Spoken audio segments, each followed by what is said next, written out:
Hello students of Standard 9. Once again I am in front of you with the further topic, the abolition of slavery from France. Right? It's a very important topic and there were many times the questions we asked from this topic.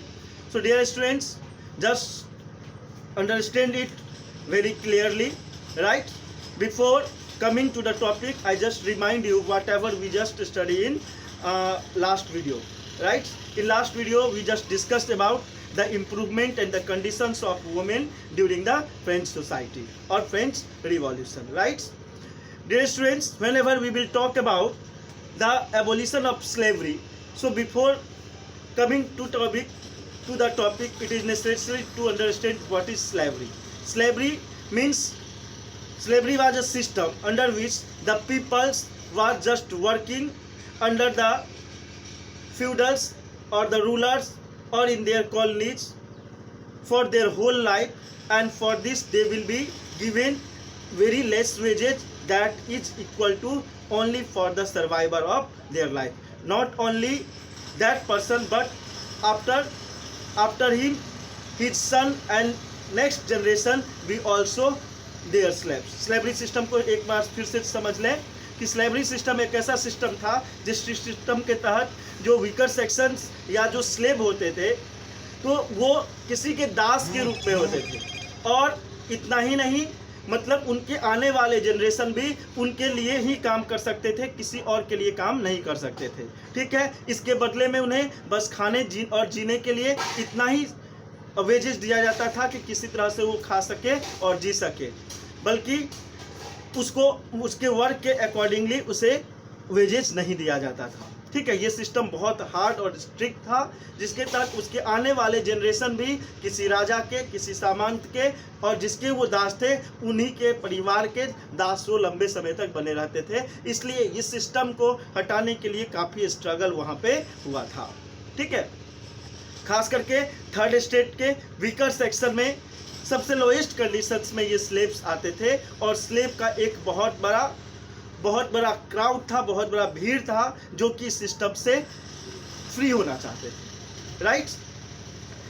क्योंकि ये देखा जाए तो slavery system में उनकी अपनी कोई life होती ही नहीं थी।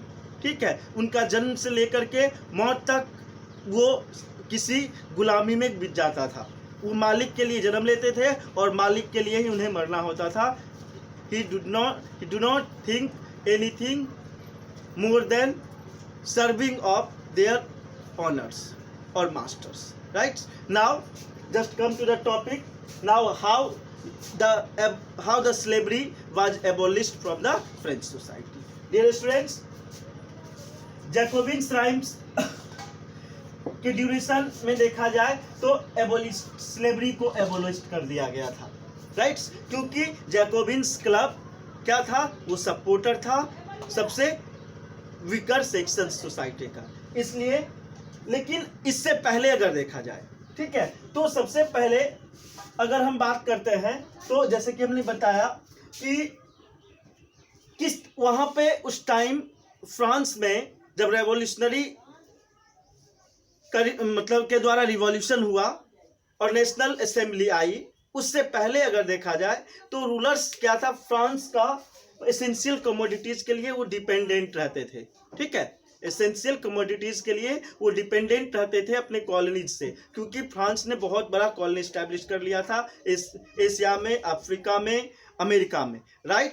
तो ये स्लेवरी का एक बिजनेस चलता था, ठीक है, जिसे कि ट्रायंगुलर स्लेव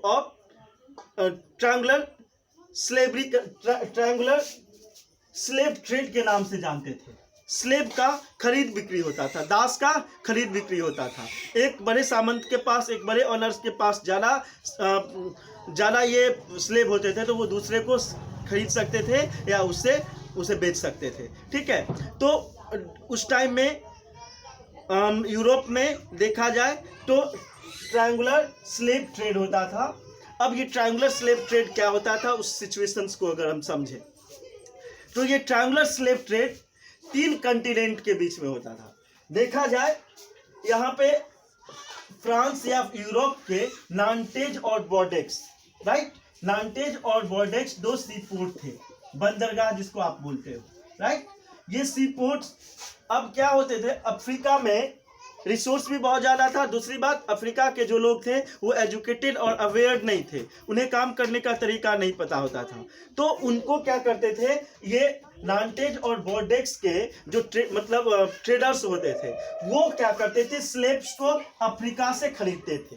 ठीक है, अफ्रीका में चूंकि ह्यूमन रिसोर्स खास करके वर्क करने के लिए, प्लांटेशन वर्क करने के लिए या छोटे मोटे वर्क करने के लिए बहुत सारे ट्राइबल्स वहाँ पर अवेलेबल थे, इसलिए ऐसे लोगों को अफ्रीका से उन पर अटैक करके उन्हें गुलाम बना करके, या तो अटैक करके गुलाम बना करके उनको यहाँ पर लाते थे, या वहाँ से वो खरीद के लाते थे।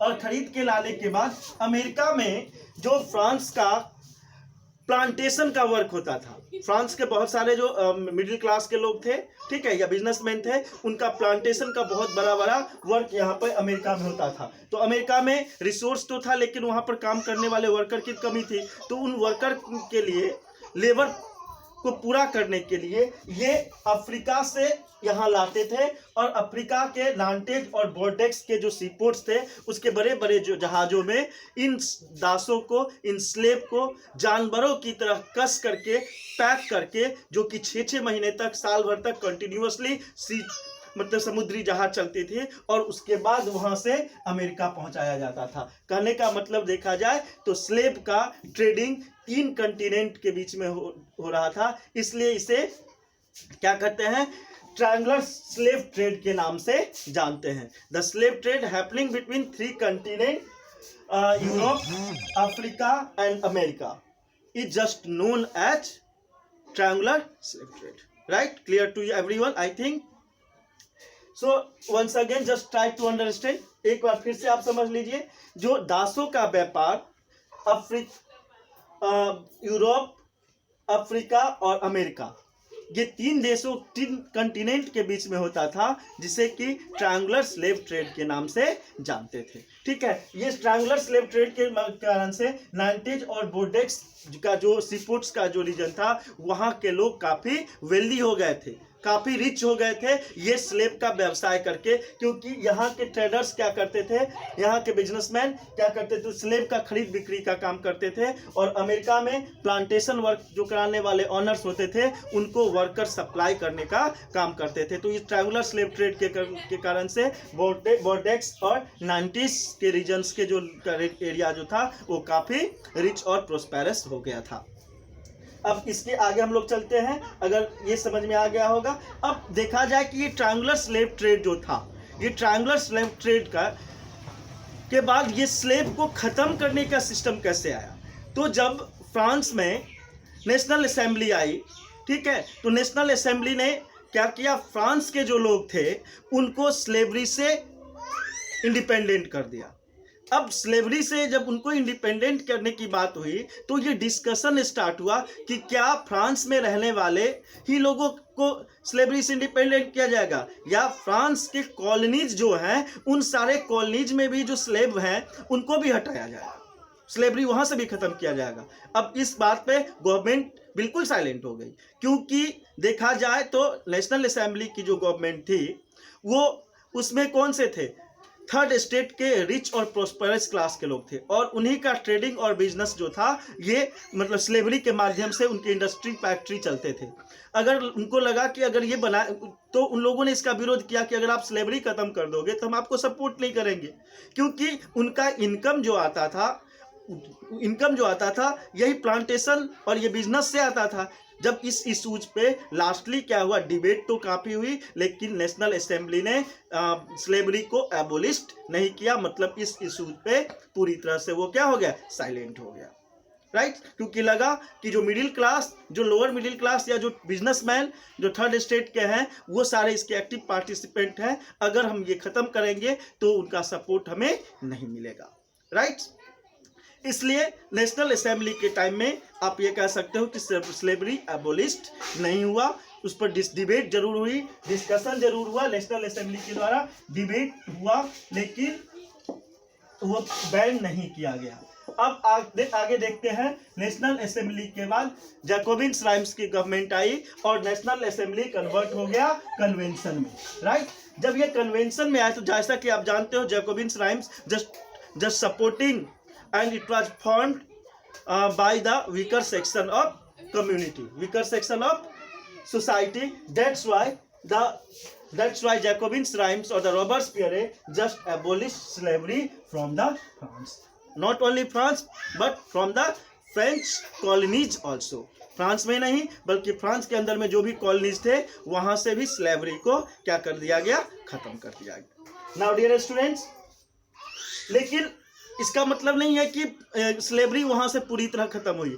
फिर जब जैकोबिन्स राइम्स के बाद फिर से जब डायरेक्टरी रूलिंग आई और डायरेक्टरी रूलिंग तक जब चलती रही, ठीक है, तब तक तो एबोलिस्ट रहा। लेकिन अगर देखा जाए फिर से जब नेपोलियन का राइजिंग होता है, ठीक है, 1804 में फिर नेपोलियन जब आता है तो नेपोलियन जो है स्लेवरी को फिर से रीइंट्रोड्यूस कर देता है। इसके पीछे रीजन क्या था?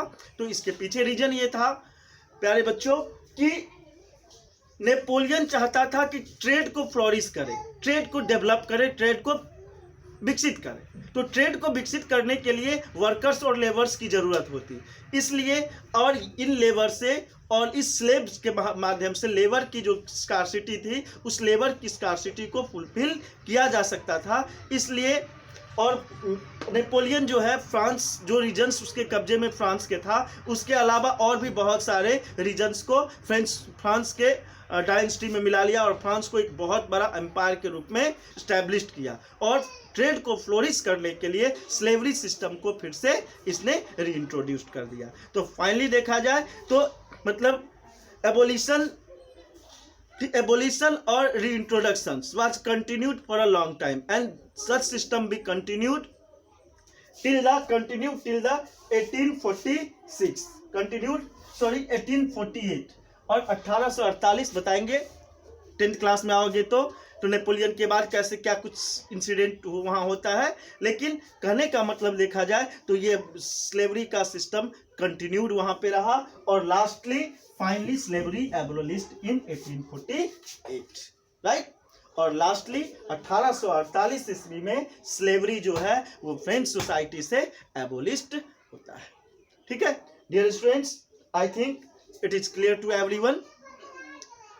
Read, understand and note down clearly, right? And जो स्टूडेंट्स का बुक नहीं है वो बुक के लिंक के लिए डायरेक्टर सर का जो स्पीच का एक वीडियो है उस वीडियो के डिस्क्रिप्शन में जा करके आप डाउनलोड कर सकते हो। Thank you, have a nice day and waiting for coming video. Thank you.